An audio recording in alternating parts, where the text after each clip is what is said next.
புல்வாமா தாக்குதலில் வீரமரணம் அடைந்த ராணுவ வீரரின் குடும்பத்திற்கு மத்திய அரசு அறிவித்த நிதி 5 ஆண்டுகளாகியும் கிடைக்கவில்லை என்று குடும்பத்தினர் வேதனையோடு கூறுகிறார்கள்.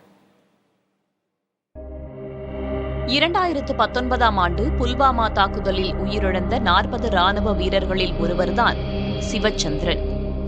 அரியலூர் மாவட்டம் கார்குடியைச் சேர்ந்த இவர் 2010ஆம் ஆண்டு முதல் ராணுவத்தில் பணியாற்றி வந்தார். பயங்கரவாதிகள் நடத்திய புல்வாமா தாக்குதலில் சிவச்சந்திரன் உயிரிழந்தபோது அவரது குடும்பத்திற்கு 1,01,00,000 ரூபாய் இழப்பீடு வழங்கப்படும் என மத்திய அரசு அறிவித்தது.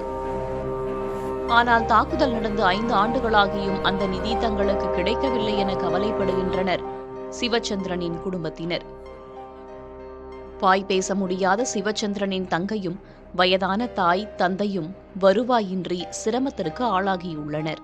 சின்ன பையன் மெட்ராஸில் போய் அங்கே மூட்டை தூக்கி தான் அண்ணனை படிக்க வச்சான்ல. நானும் கஷ்டப்பட்டு பிள்ளை வேலைக்கு போச்சு. வேலைக்கு போனது பிறகு முதல் வருஷம் சின்ன பையன் இறந்துட்டான். மறு வருஷம் இந்த பெரிய பையன் மிலிட்ரிக்கார் சிவச்சந்திரன் போயிட்டாப்புல. இப்போ அந்த பையனை இறந்துருச்சு. அதுக்கு பிறகு மத்திய கவர்மெண்ட்டில் 1,00,000 ரூபா பணம் தான், 1 கோடி ரூபா 1,00,000 ரூபா பணம் தரேன்னு சொன்னாங்க. எங்கே போய் நாங்கள் ஏதாவது உதவி கேட்டால் கூட உங்களுக்கு தான் அந்த பணம் வந்திருக்குமா அப்படிங்கிற நம்பிக்கையில் யாருமே எங்களுக்கு உதவி செய்யலையே. தமிழக அரசு வழங்கிய 18 லட்சம் ரூபாய் நிவாரணமும் அரசு வேலையையும் வைத்துக்கொண்டு சிவச்சந்திரனின் மனைவி தன் 2 குழந்தைகளை வளர்த்து வருகிறார். அதுவும் இல்லையென்றால் தங்கள் நிலைமை மிகவும் மோசமாகியிருக்கும் என்று ஆதங்கப்படுகின்றனர்.